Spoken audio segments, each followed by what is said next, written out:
Jõulud on lähenemas ja juba on selgunud, millised on sellel aastal laste seas kõige populaarsemad jõulukingitused. Aastast aastasse on laste lemmikuks olnud robot Robert, kes on muheda huumoriga, ta räägib eesti keeles, ta oskab laulda ja tantsida ning teda saab ka puldiga juhtida. Robertil on peal 3 laulu, mis panevad igaühe tantsima ning üks nendest on ka Nublu hittlugu Öölaps.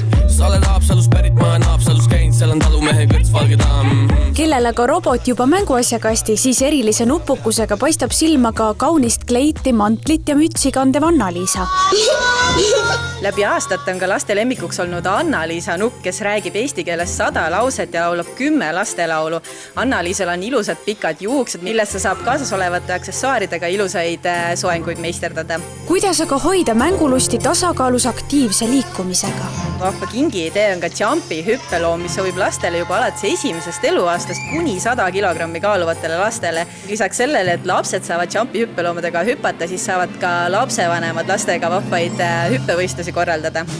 Ei möödu aga ükski lapsepõlv ka ühe korraliku puldiautota.